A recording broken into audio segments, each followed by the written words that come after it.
Good afternoon, everyone. Happy to see you back to the webinar series we have been conducting. Like till now, we had three webinars, and today we'll be having the last webinar of the series, which will be on reverse engineering in Fusion 360 for 3D printing. So before moving forward, I'm feeling very happy to share with you all that now we have more than 100 members in our community meetup group. So thanks all of you for all your support and love. So in today's webinar, we'll be looking into the reverse engineering process and the meshing environment that is available in Autodesk Fusion 360. So without further ado, let's welcome our guest speaker, the Autodesk Expert Elite member, Shirisha Shikant ma'am. Welcome, ma'am. Thank you, Bharat. Welcome to all of you who have joined us together to learn about mesh tools in Fusion 360. So let me share my screen first. I hope you're all able to see my screen. Yes, ma'am. Yes, Risha. Okay. So as today's topic is reverse engineering using Fusion 360 for 3D printing, we are going to discuss about many mesh tools available in Fusion 360, which have actually been launched just last week. So these are all tools are going to help you a lot if you want to reverse engineer, that is, you're trying to get some STL or any external parts into this Fusion 360, and then you can take them easily for prototyping. So let's try to understand what reverse engineering is first. So in the beginning, I'm going to cover, if this word is new to you, what this is all about and how we can use the existing products to create new products. So this webinar is being conducted with the Autodesk Community India help. So, and I'm very happy that now there are 100 members into it. Hope we all can share and learn and grow together. So for today's webinar, these are the following topics that we'll be covering. First of all, we'll be looking into what is reverse engineering and where do we actually use this reverse engineering and why it is very essential to use reverse engineering to cut down our product design cycle. Then we'll be discussing about what is 3D scanning, which is going to help us in reverse engineering, and how do we import STL files to Fusion 360. Then the major topic of our webinar would be Fusion 360 mesh tools. So how to make modifications, etc.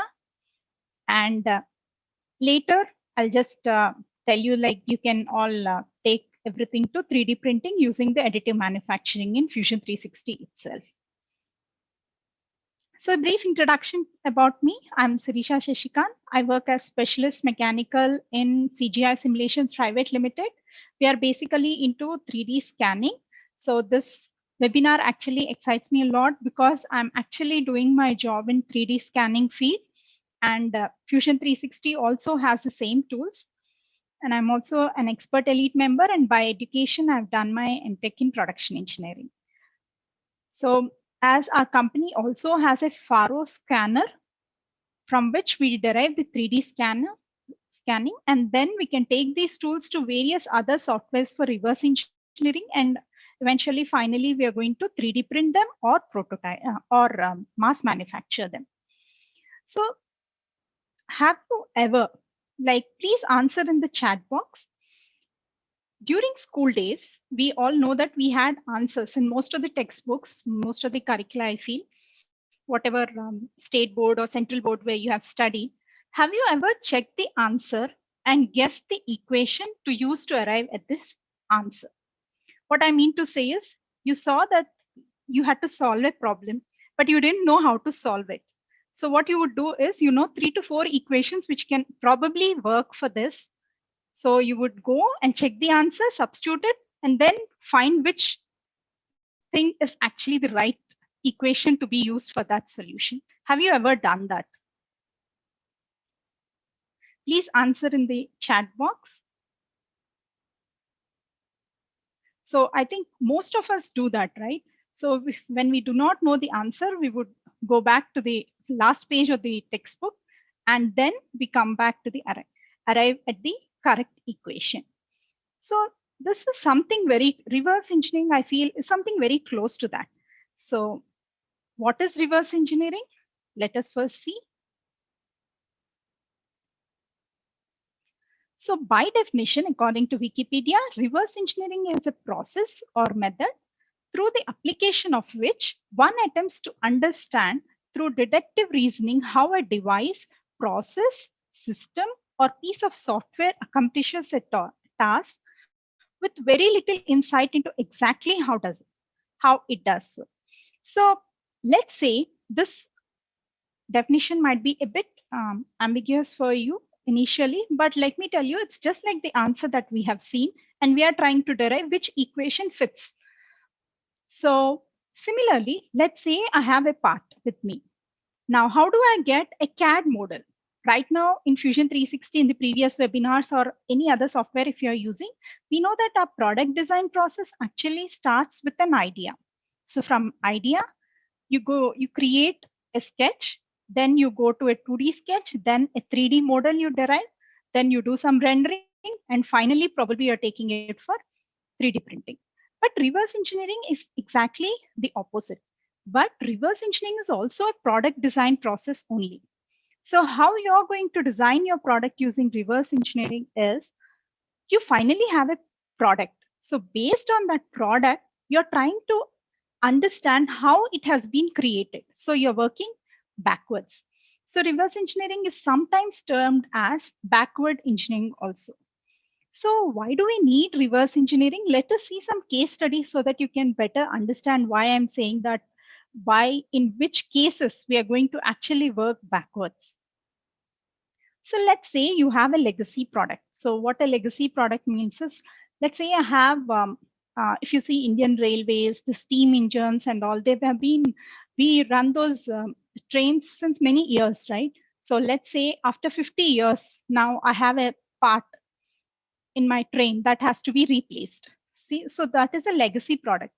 And when that product was made, CAD didn't exist. Let's say these CAD tools didn't exist at all. So they might have created that by just measuring some parts and using some drafter. They have just drawn that path, and based on that, the manufacturer has made it. So CAD didn't really exist in those days. So those legacy products, if you have to create them again, because that's the part that actually fits there. Why a train? Just imagine if it's an aeroplane, right? So aeroplane parts are not usually, they don't keep replacing them again and again. So there's a very big aircraft, you know how costly it is to replace those parts. So those parts, which probably the manufacturer has stopped manufacturing them, that manufacturer doesn't in fact exist in the market now, and or the CAD files do not exist. So what we do is we take those parts and we do 3D scanning of them and then get the CAD model. And from there, we try to manufacture them again or make changes to the existing products. So this is the most important, I would say, use of legacy products.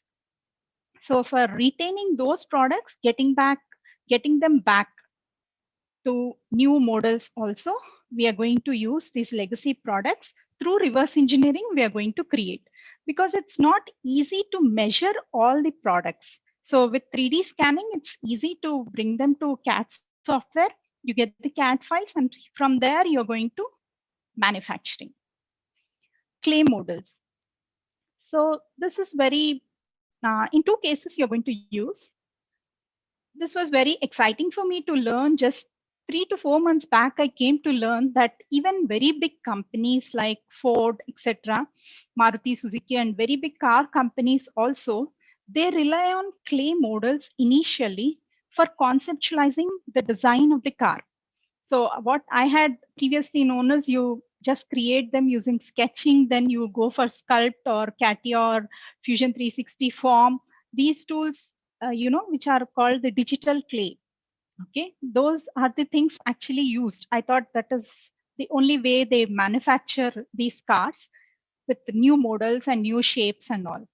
But actually, these companies are also, what they also do is they have a studio, clay studio kind of thing, where they are actually have where they actually have a skeleton model of the car, and on that they prepare with clay.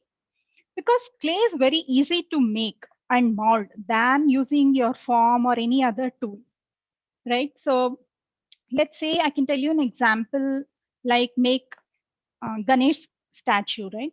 Like it's very easy to make with your dough, play dough or anything that kids make, or you can just take atta from the kitchen and then you can prepare easily a Ganesh mold. But it's not easy to make that in a CAD model.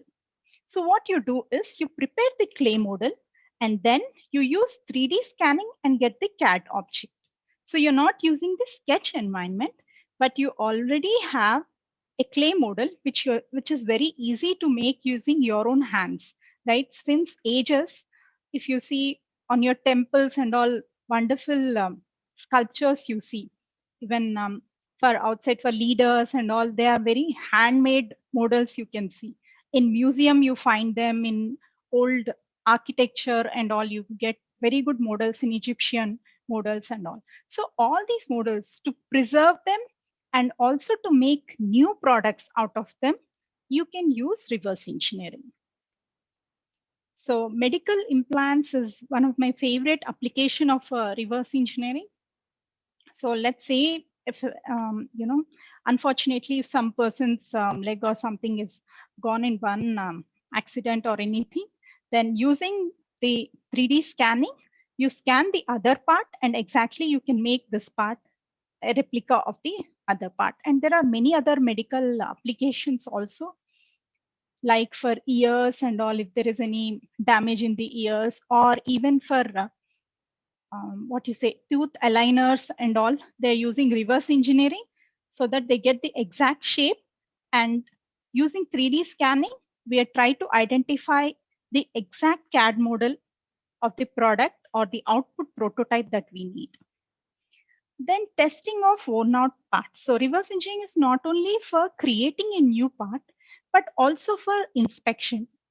So let's say I have a part which is worn out, right? But if it's like how we are speaking sometime back, like in aeroplanes and all, the parts are very costly to make.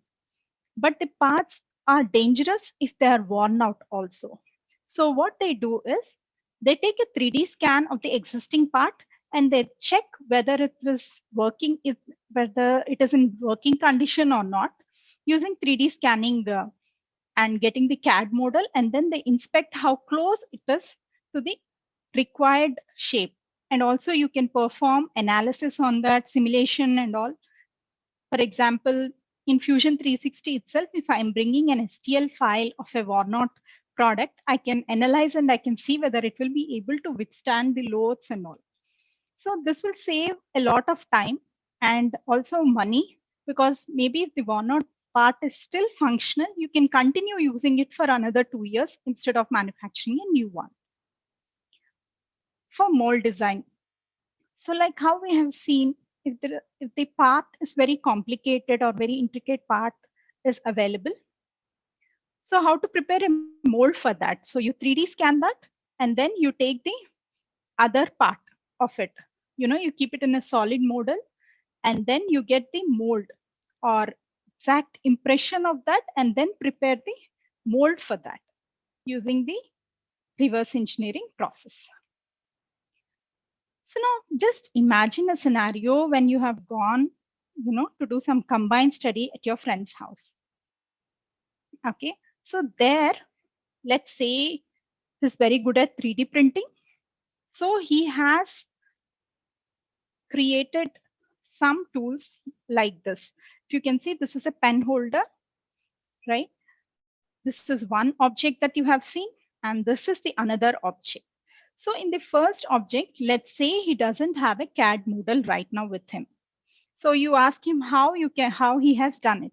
So he says that I have, done it long back. I don't really have a CAD model, but you can definitely use it. You can scan it if you want, and you can print it again. So again, if this one, if you see, it can be 3D printed, or probably it was just made out of some clay and hardened, right? So how do you get these pen stands on your table? So that is today's challenge, you can say. So these parts, we are going to scan them and we are going to get STL files of that. So what I mean by this, I'm just going to show you. So these are the different steps that we have to follow to get those parts on our table. First, we need to 3D scan. So I'm going to explain briefly what 3D scanning is. And then from the 3D scanner, we get point cloud data.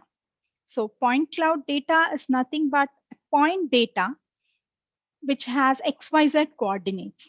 So from there, you have to get the STL data. So I'll briefly explain you what this is in the coming slides, but just understand that from the 3D scanner, you have to convert from point cloud data to STL file. Now, from that STL file, you have to create a CAD model or parametric model. This is going to be the major topic, and this is what we are going to explore how Fusion 360 is going to do this in today's webinar. So then after that, you can, once you have the CAD model, you know that you can go for ready to manufacturing or direct mass manufacturing also. So this is the process involved in any reverse engineering process, especially when we are going to create those two pen stands that we have seen.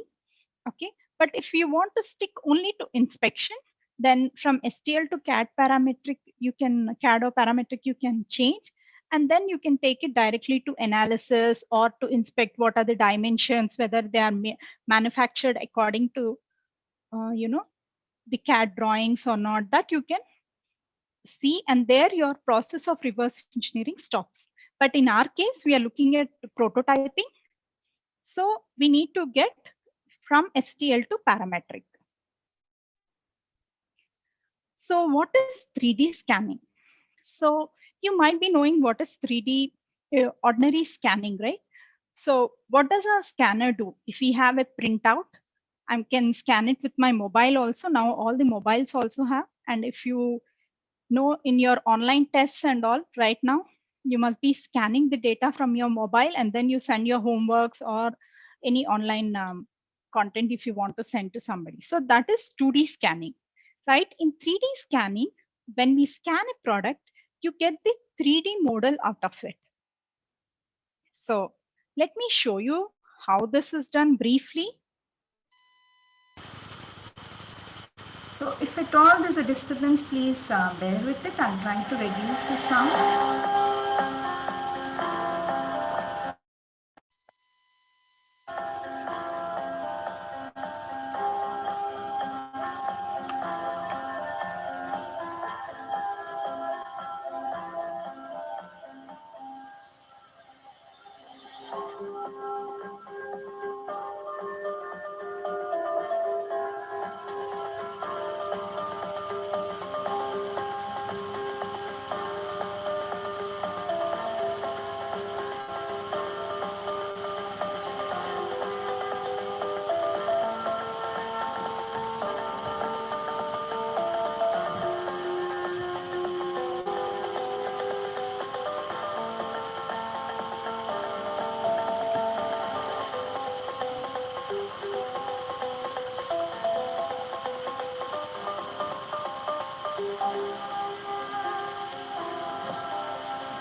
So you have seen in the previous video on how intricate shapes also can be scanned and very easily 3D models can be obtained.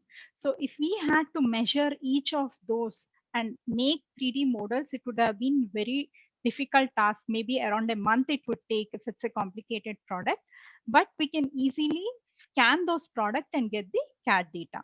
So that's how 3D scanners are going to help us in reverse engineering.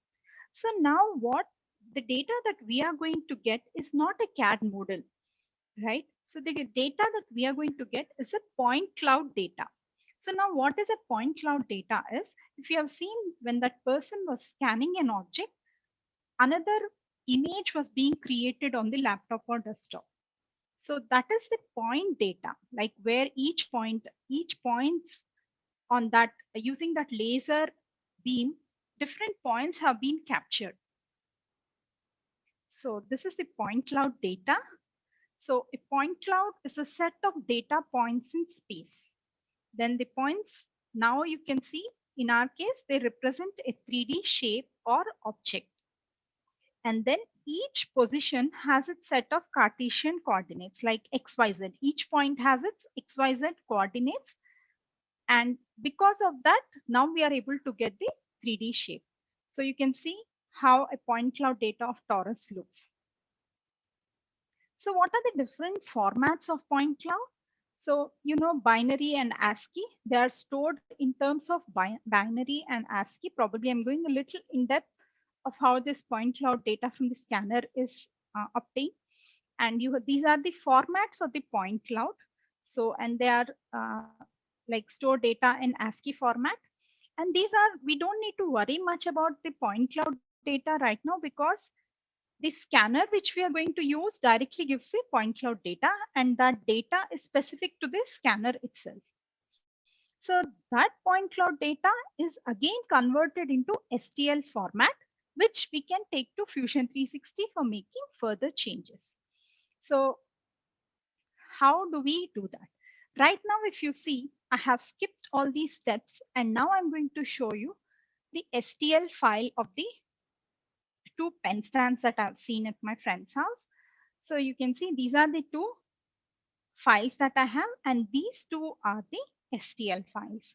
So I'm going to take these two files into Fusion 360. So Fusion 360 allows us to take STL, OBJ, and 3MF files. So what is STL is stereolithography format, OBJ is object format, and 3MF is 3D manufacturing format. So this is a very useful thing that has come in the latest update, that it now allows us to save a file in 3MF format. Previously also it had STL, but 3MF format is better. The reason is it contains information on colors, materials, etc. also, your 3MF format. Whereas if you see STL, it only has polygons kind of thing, and there's no information on colors and material properties and all. So 3MF is more, you can say, more informative format. So now Fusion 360 allows for that. And also you can get complex info from the 3MF format.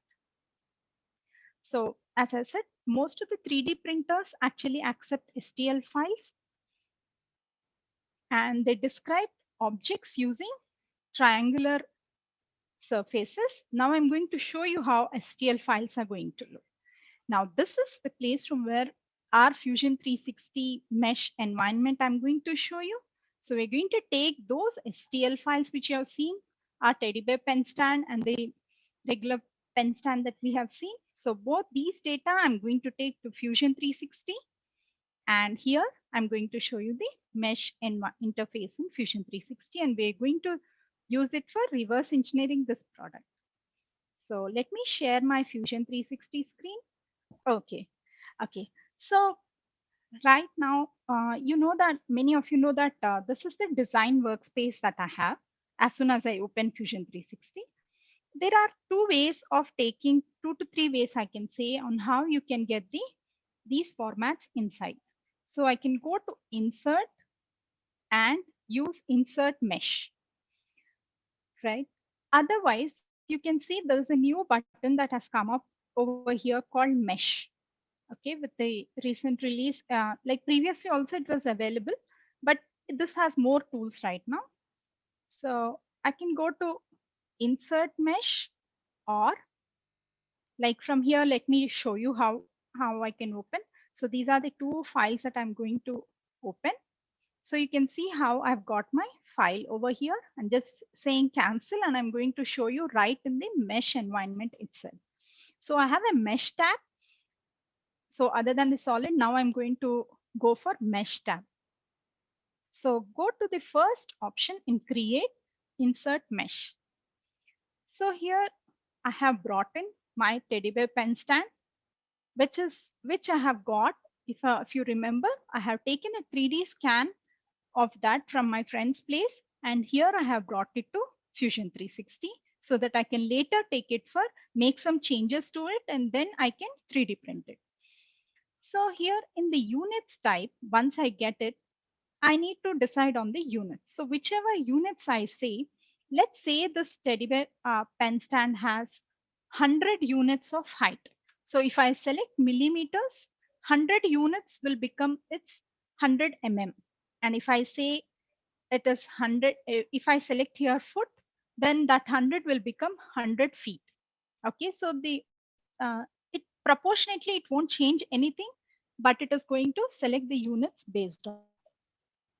So because mm is more convenient for me always, so I'm just sticking to millimeter, and I can select with, let me switch on this origin. So you can see this is my origin, which is there in solid also, if you know. So let me say in front. So you can see here, this is my move to ground. So from here, the position is going to be this. But if I want this pen stand to be exactly in the middle, I'll say center. So, but move to ground is better for me. So I can just move it. Okay, so I'm going to keep this origin somewhere in between only so that it's much more convenient for me. So if I say reset, again, I'll go back to my stage one. Okay, so I'm going to keep it here and I'm going to say okay. So you can see I've got my 3D model over here. Now, how do I know that this is mesh or this is my solid body, right? Even if I open a solid model also, I might get it. So there are two ways to verify that. Just go to bodies and here you can see this something is shown in orange or can say golden color, right? So otherwise your body would be in white color. If you know, you can see it from here, right? In the white color, it would have been, this body would have been. So now it is showing that it is a mesh file. Or there is another way to check this also. Just go to visual style and let me make it wireframe.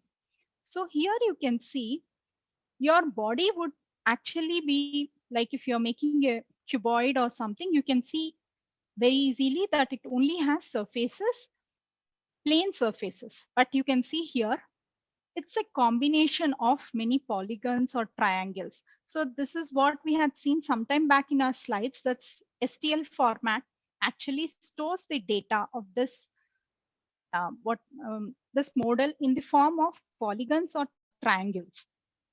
So you can see this teddy bear pen stand is made up of many polygons. Even this box and all, it's made up of many polygons. So this is how you can understand that this is a mesh file and this is not a ordinary file.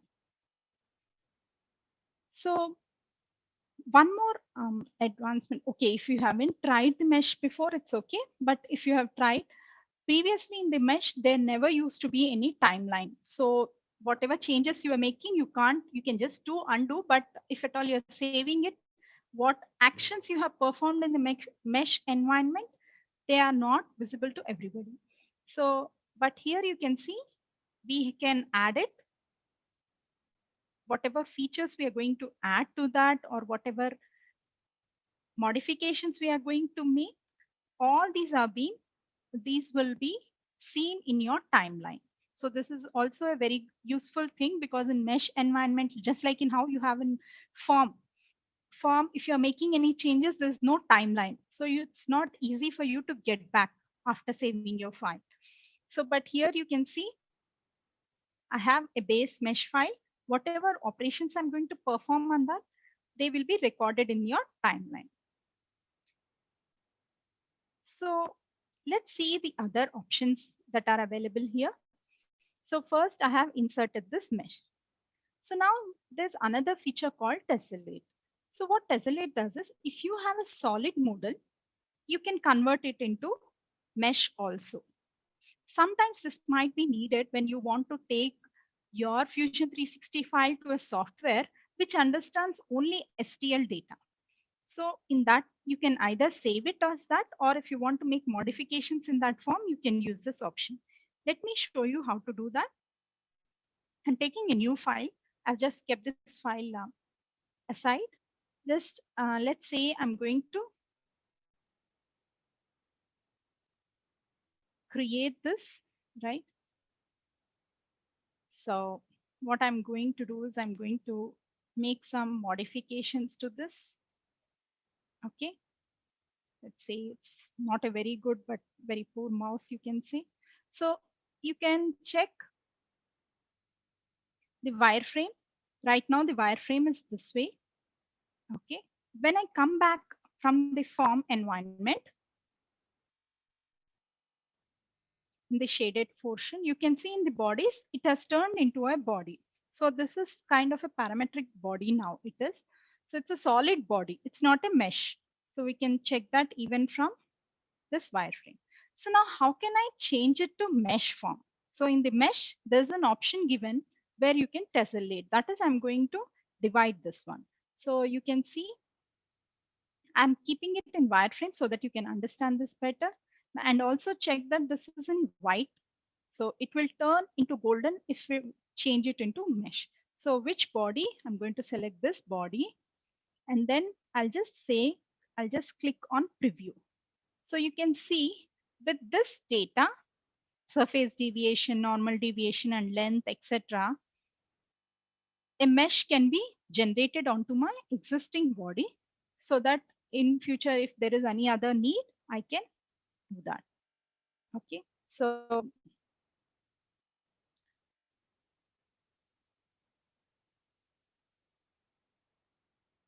let me show you one more thing. So if I reduce this one, you can see in the preview itself, you can see the difference, right? Normal deviation. So if I reduce the deviation, you can keep checking the triangle count, how it has changed. So all this in preview, you get a better idea and you can see refinement. I need a low refinement. So number of triangles are lesser right now. So the triangle count is only 7,000, around 7,000. And when I say OK, you can see that this has been converted into mesh. So you can see how it has been converted into mesh. Right? So this we won't be covering. I just wanted to show you that our product, like our CAD model also it can be easily converted into mesh. But I'm going to stick to our mesh interface today. So here we have our teddy bear pen stand. Now what I'm going to do is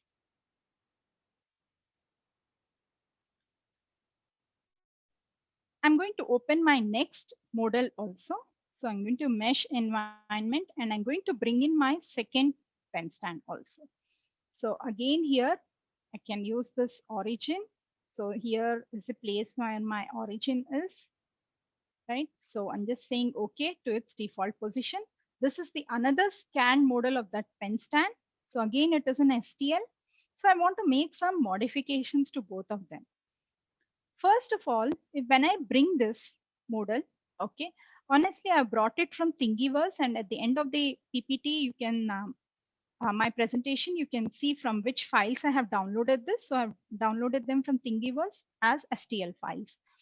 So there has been some error in the mesh which I have brought. Okay, this was so this how to change this or how to repair this. So for in the mesh itself, I have prepare. Under prepare, I have repair option. So when I go to repair, I have to select the body and there are different ways how I can repair. So by default, it is showing stitch and remove. Then I'll just say okay. So I don't really know what the problem was, but it has automatically been repaired in Fusion 360. Maybe something was missing and it has covered up or stitched some surfaces which were probably not linked properly. Okay, so this is one file. Now there is the next option is to generate face groups. So when I select this, you can see that my whole body is being selected. But what if I have to make changes only to a portion of it? So for that, I have to create face groups. So go to generate face groups and select this. Whether I need it fast or slow, it is asking me. So if it has to be accurate, just select accurate. I'm just going for fast and then go for preview. So because this whole thing has been created as one part, okay, there's very good correlation. So it is difficult for me to make the changes.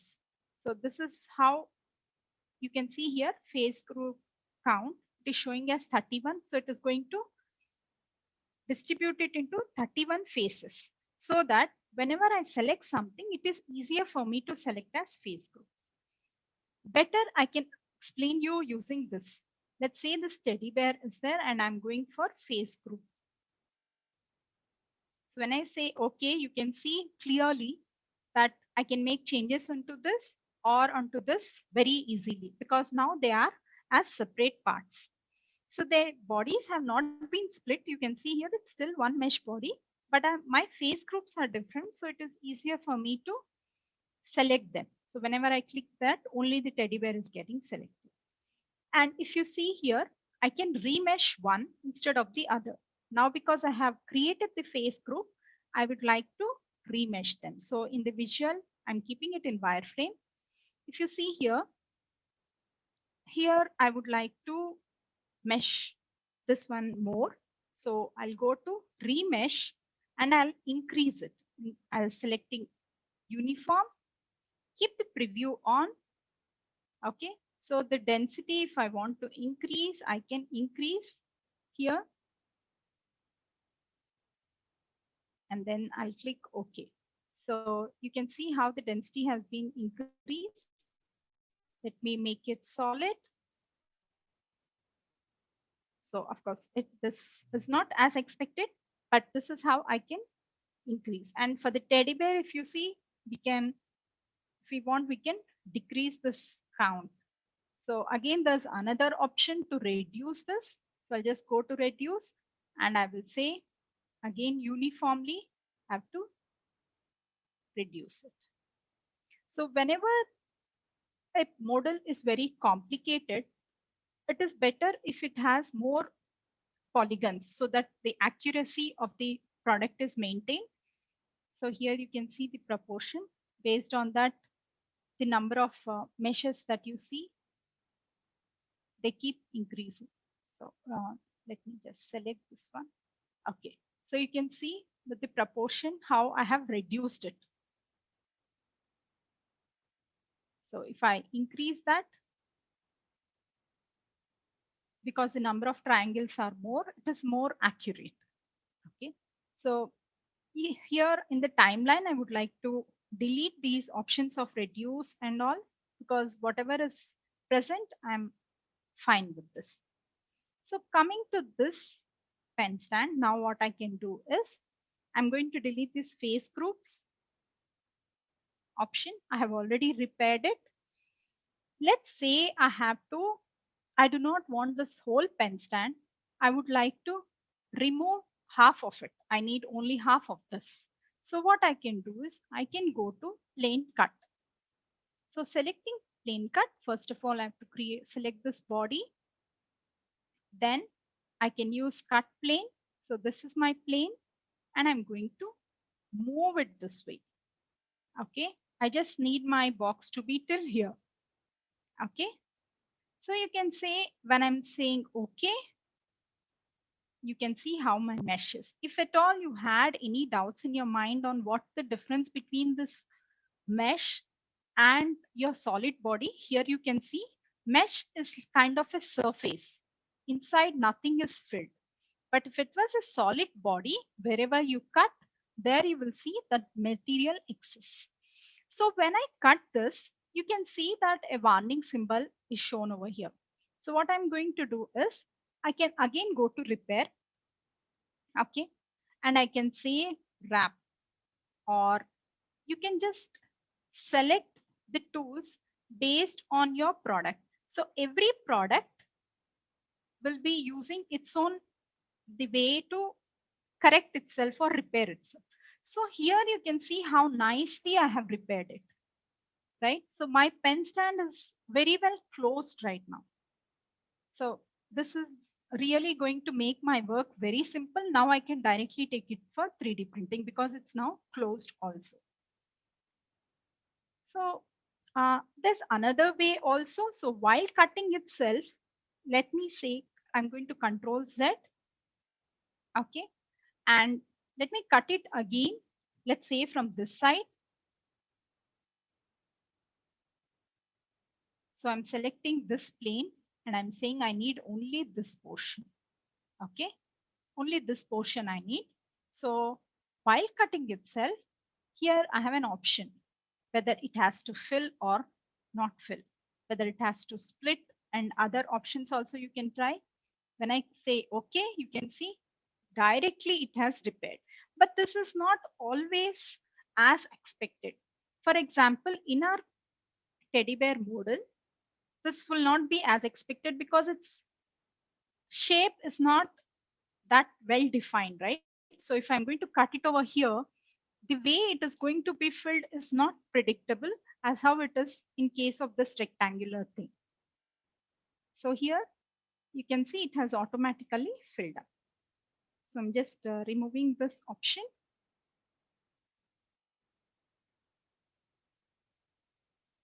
Now let me take you back to this model.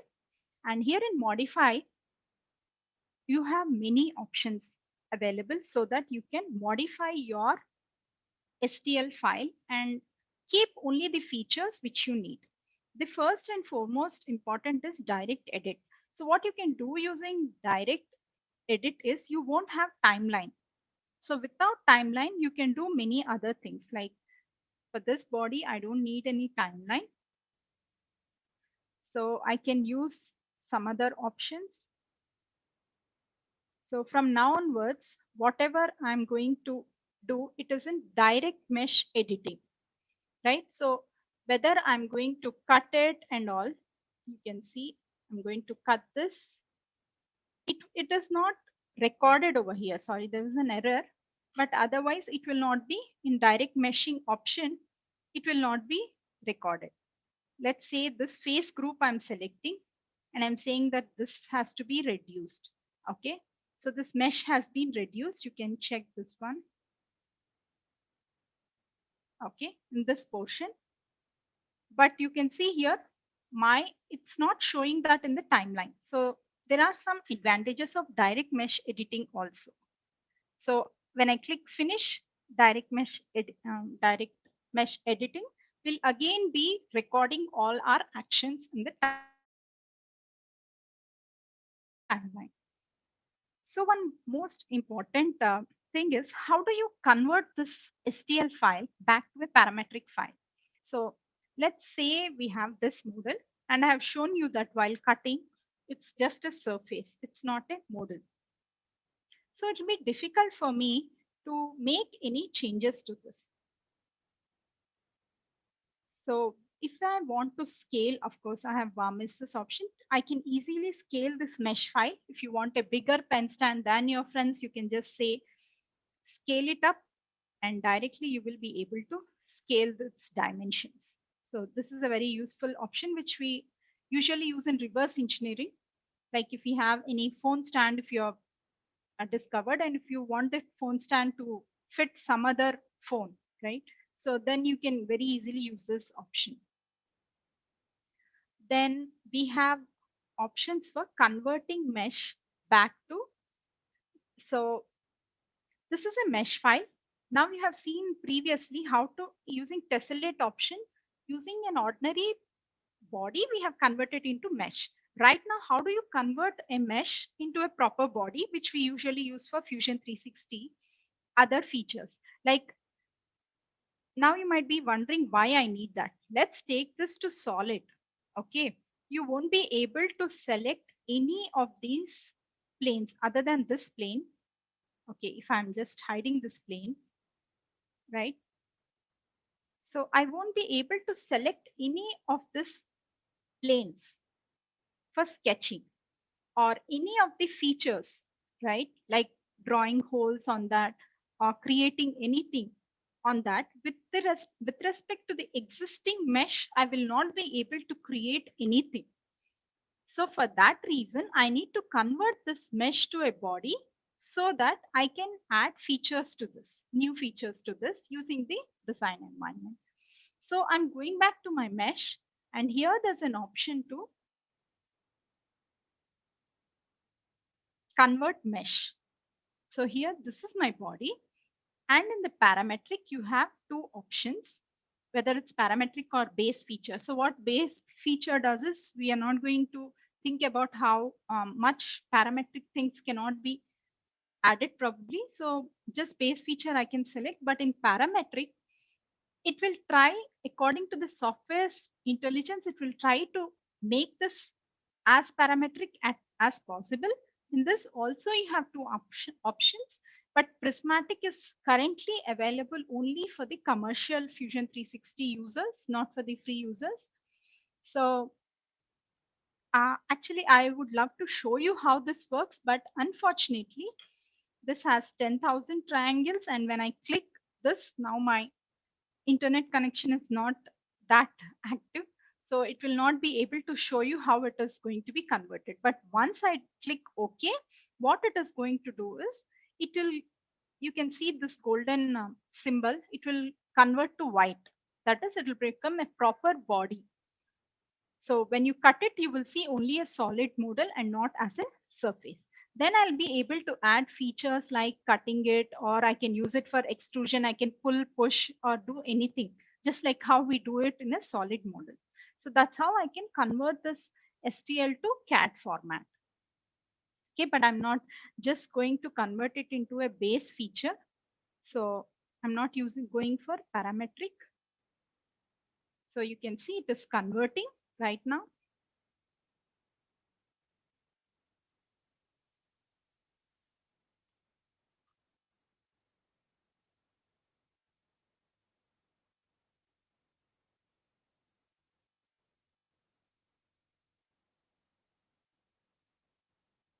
So it's updating the graphics.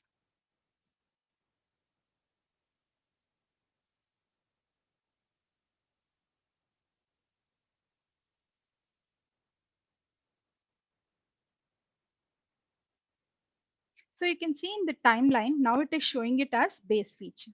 So here we have our model, which looks like our 3D model, which we usually create in Fusion 360. So I'm not going to attempt the same over here, probably it might take some more time. So now this model, you can very easily take either your STL 3MF file to 3D printing by just using these tools, right? In this, you have manufacturing module. So in the manufacturing module, you can directly take it to additive, right? Let me come back to this. So it's because it's now in this format. Okay. So you can directly go to additive, and you can go for 3D printing it by using slicing and other options that are available. So you can connect it to a printer, or using Xometry and all, you can directly get a quotation for your product on how to 3D manufacture it, 3D print it with your dealer also. So let me come back to design format. So what I was saying is why we need to convert it. You can directly take the STL also for 3D printing, not a problem. But if you want now, I'm able to select these features. If you see previously when I was selecting, nothing was getting selected as with my mesh. So, but here I'll be able to select this plane. Okay, I can go to sketch, and from here I can put a hole into this, or anything I want I can do. So I have a circle over there, and on this mesh, I can add more features. Like I'll say, okay, instead of join, let me keep it as new body. Just select this one, and I'll just pull it. Because it's still in triangulated format, you can see that it is struggling a little bit. And you can see here, I have added a new feature. Now you can 3D print it with your own customization, right? So I hope you could understand the new mesh features and how we can reverse engineer our STL files here. So now let's get back to our presentation. Let me share my screen. So there's also a small confusion people have with respect to what is re-engineering and what is reverse engineering. What is the difference between both of them? So I wanted to cover this also in the webinar. If at all you have heard about the two terms, they are totally different terms. So re-engineering is improving an existing product, whereas reverse engineering is making it from scratch. You're going to manufacture everything again. Like if you have a mobile phone, right, you want to add new features to it, that will come under re-engineering. Like you have a calipers and again you want to add more features to it, then that will go into re-engineering. But reverse engineering is you're going to make that part from scratch, and usually reverse engineering is not done by by the manufacturer themselves. It is done from the another person who is inspired from their design, or they need that product again. But re-engineering is usually done by the manufacturer themselves, OEM or original product manufacturing, and on the same product they do the re-engineering. And reverse engineering is actually done by a person who would like to use the existing product and do some changes to that by themselves. So, okay, before I go, if you have any doubts on this, we can actually start. I think I'm a little bit over time. I think we have 5 minutes we have for questions. Yeah. So we are open to question answers. If you have anything, please let me know in the chat box or in the Q&A. Okay. Bharat, okay. There's a question asking like how was reverse engineering before 3D scanning came into existence. So reverse engineering is not always based on 3D scanning itself, but currently it is using 3D scanning. Previously reverse engineering meant measuring it with scale. So if you see your friends, what I said, like pen stand, previously, let's say there's no 3D scanner, you would actually measure that using a caliper. So that also is reverse engineering, right? So you take a drafter, you take the measurements of that product and draw your own drawings. And based on that, if you're making any changes, that also is reverse engineering. So 3D scanning is the latest one, and which gives more accurate things for complicated things. But it's not necessary that reverse engineering should include 3D scanning. So, and also reverse engineering is a term that is used in electronics and in computer science. So if you see if a code is available, right, you reverse engineer it and then try to make improvisations to that code or incorporate it in some other. You have a code which you are using for in electronics. Okay, you reverse engineer how that code is written, and again you're going to do it. So there is no 3D scanner available. So this is not a term that you have to stick to only mechanical engineering. It also deals with any other discipline of engineering. So in mechanical engineering also, as I said, 3D scanning is not the only way to reverse engineer. You can measure it using any other device and then you can get the CAD model, right? Or you can just go directly make it. Even that is also termed as reverse engineering, right? So what to say? Let's go with the next question. So what things we should remember in college level to be good at designs and designing software? At what skill should we focus to become good in CAD? So I think design is always, for me, design is always related to making new products, inventions. So what is the thing that you want to make that I feel that inspires me more to design? If I see something in my kitchen, right? Okay, this is not this juicer shouldn't be like this. That inspires me more to make new products. Whether it's a pen stand, it can be a phone or anything. So I think that should be the triggering point for you to learn design. But in college, if you say that with respect to your career, then you can probably you have to explore outside on which field you want to. Let's say you want to be in an automobile field, then learn CAD in automobile field. Just explore the things like in car modeling, right? So you can go with designing of different cars in create form in Fusion 360, and then you can take it to simulation, learn those tools better if you want to be in the automobile field. If you are just looking at industrial design, then you should also be good in rendering in Fusion 360. So what is it, which field you want to enter? Based on that, try to learn the CAD tools that will be useful to you in Fusion 360 or any other software also. So another thing is what things? I think it's the same question. Okay.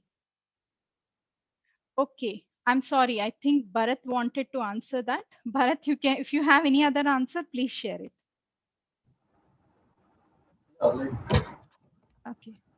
I'm sorry. I didn't see that you wanted to answer that question. Yeah. Not an issue. Actually, if we look into designing, many things comes into picture. Like if you are an engineering student and you want to get good at CAD, so like definitely there are some things like you can improve your basics of GD&T, which comes very handy while preparing the designs which will be ready for manufacturing. So like if you uh, try to understand the basics of GD&T, how and like think while designing, like how exactly your product will be manufactured. So it will be a step forward for you while creating the CAD model. I can say that. Yes, yes. So design for manufacturing, when you're keeping your manufacturing method also in mind, what Bharat rightly has said, that will also improvise your designs. Like you might have created one very intricate shape for a knife and all, but it's difficult to manufacture that. And 3D printing is not always the tool to manufacture. So if you're keeping those things in mind, then definitely, as Bharat has said, your design skills will, you can put manufacturing also into consideration before getting into your real product into this world. That's right. So what are your thoughts on 3D footprinting? Then it would be very good, I feel. So then I'll buy the 3D printing machine at home, not only for industrial use, but for my home use also.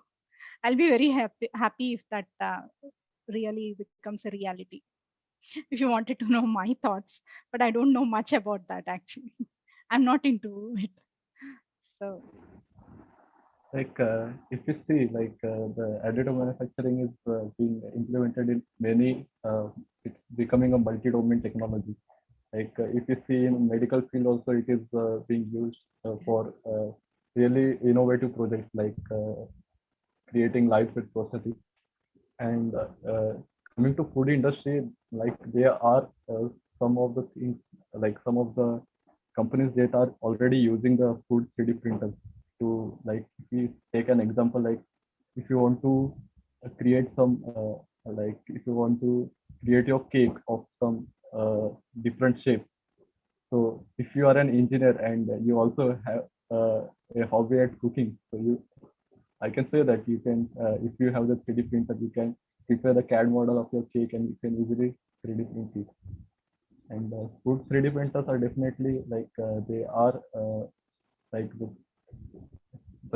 3D printers that we are using in industry. They have advanced now, like, but for this food 3D printers, the technology is still growing. So we can see how it grows in the future. yes, this one I'm not able to find it on Instagram. Also, I follow one person who actually who is an architect turned designer. So I mean architect turned baker, you can say. So what she does is she makes very good cake molds using 3D printing, and she sells those molds. So in using that 3D printed molds, it's not food 3D printing. She makes wonderful molds using 3D printing, very intricate shapes and all. and those she actually uses for baking her cakes and all. So that's very good combination of architecture come 3D printing come baking. So definitely 3D printing is promising, and we also see even parts going to be printed very soon, our body parts. So that's probably the highest thing we can do using 3D printing. So we have a question from DM Pankaj. He's asking that is there any 3D printer existing which can print metal parts? Yeah, there are many metal 3D printers available from Dassault, from 3D systems, and many other companies have come out. Even in India also, Wipro also is into metal 3D printing manufacturing. There are many things that are available where you can print metal. But those metal 3D printers are of higher range when compared to your ordinary like ABS 3D printers and all. Not more of industrial use, because if you see complicated aeronautic parts and all, where people can really afford to build all those things, there they're using most of the metal 3D printing. So but for domestic use, usually people but definitely when the that price comes down, I think for household things also we can do metal 3D printing. Any other questions? A little bit over time, but I'll be happy if you can stay and listen to these answers if at all they are useful to you. So, Yeah, what things we Dushyant should is remember in college life? Okay, that's something different. Dushyant Sai is asking how it sounds to start a 3D printing business in India. If uh, if can, how we promise our services. So, I'm not the right person because I'm not into 3D printing business. But definitely, if any startup, like any startup, if you're into 3D printing, then you can create partners with bigger companies or bigger manufacturers and provide them with your prototyping services. Or at domestic hobby level also, you can sell your products online. You can 3D print your pen stand or your phone case and all. You can start selling them if you're very artistic and a creative person. Or you can offer your services to manufacturers like original equipment manufacturers and all for prototyping. You can give them a prototype. Everybody needs a prototype before they actually create their mold and design. So that way, definitely there are many people who are trying their entrepreneurship using 3D printing. So any other question? It's just, 3Ds? maybe I Yeah, can add to that. yeah, sure. The person who asked for the 3D printing, starting a 3D printing business. So, hey everyone, my name is Varun Hita, and I work at Autodesk. So, when we talk about 3D printing, so there are a couple of companies already there who are providing on-demand manufacturing service, which is a hype thing right now. So you see, the manufacturing industry is taking a radical shift, and there's a significant demand on customized parts and customer fabricated parts. On those lines, there brings a great opportunity if you want to start. If you're thinking of starting a 3D printing business, it's a good market. I would encourage you to do all the SAM/TAM analysis to understand your total addressable market. There are companies who make 3D printers in India in-house, completely designed and manufactured. Like there are companies like Fractal Works and a few others who has in-house designed 3D printer. They also provide on-demand manufacturing service. So it could be a sweet spot if you're planning to invest your time and energy in starting a 3D printing business, but make sure to also have a larger base of services like let's say you are providing FDM based 3D printing, then also look for SLA based, SLM based, and many other things. Because people who wants to get on demand manufacturing service, they don't just aim for FDM based 3D printing. It's easier to invest in a FDM based 3D printer for approximately 15 to 20,000 rupee. So I would prefer to go for a 3D printer directly at my place rather than investing in the service. If the thing is, I cannot invest in something like an SLM based 3D printer. That costs a lot, like like multi lakhs deal kind of stuff. So I won't be able to do that. So in that case, I would look for companies who can do this job for me.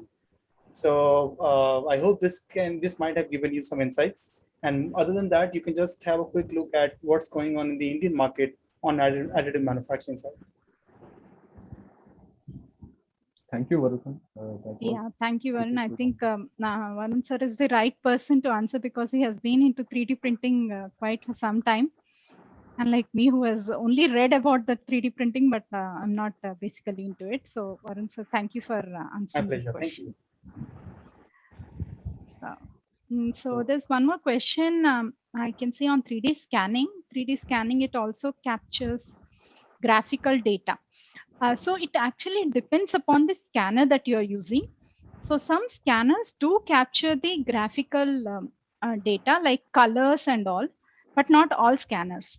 So scanning actually, what scanner does is most of the scanners are like laser based scanners and all. Their light is reflected onto a solid path. And then you can get back, you get back the signal of the exact points and location. So it only depends upon the solid model that is available, and it does not capture the many scanners don't capture the graphical colors and textures on that. If it's a solid texture like it's just a pasted image, usually the purpose of 3D scanning is also not to capture that, because we are mostly into measuring those things rather than getting the what to say getting the graphic data. So our concentration there is to actually get the solid model and its coordinates and parametric data, how to convert. So usually that is the goal of 3D scanning. So some 3D scanners are there which can actually get this graphical data also, I'm sure. But most of the 3D scanners, that is not the idea. Like if you're taking a 3D scan for a medical purpose, right? You don't really need the color of the person's leg or something. So that is not the intention also. So it basically captures the size exactly. So the Faro scanner, which my company has, it can give up to 15 microns accuracy. So you can see how accurate the scanner is. But it needn't actually capture whether any letters are there or logo of the company is there on that product. That and all it doesn't capture. And not necessarily, because it's not usually the need of the of the person also. So I was actually expecting one more question which wasn't asked, but many times even I had a doubt. Like people ask whether reverse engineering is legal or not. So I was expecting that question. So let me answer that. If you have seen the points where I have mentioned the need of 3D scanning, you can see each and every point that I covered are all legal. So reverse engineering is just like a Xerox copy and Xerox machine. Like we all need Xerox machines, right? So 3D scanning is also, the intention is that you should never ever try to copy someone's product. That is not the intention of 3D scanning. So 3D scanner should not capture original equipment manufacturer's product just for and you manufacture it on your own. That is not the purpose of reverse engineering. It's only when the old manufacturer doesn't exist, or with a clay model. If there's a clay model, you can reverse engineer and get the original product. When the CAD models do not exist with the equipment manufacturer and he wants to do it again. So only for these purposes, reverse engineering should be used. So, and in all these cases which I've discussed previously, you can see that is totally legal. So, any other questions? I think we are already 10 minutes forward than our time. Yes, Sirisha, I just have a question. Yeah, please. Yeah, how long would that take to scan this 3D object using 3D scanner? Just an example of the pen holder. How long would it take? See, there are some 3D scanners which just, by just flashing the light, they can give you the whole data. Or there are some non-touch scanners which only pass the light. You just have to take the scanner, handheld scanners, which, around that product you have to rotate. Or there are some probe scanners. That is by touching that product. There's a small probe which has to touch the complete, like if you're scanning the mouse and all, every part of it has to be touched.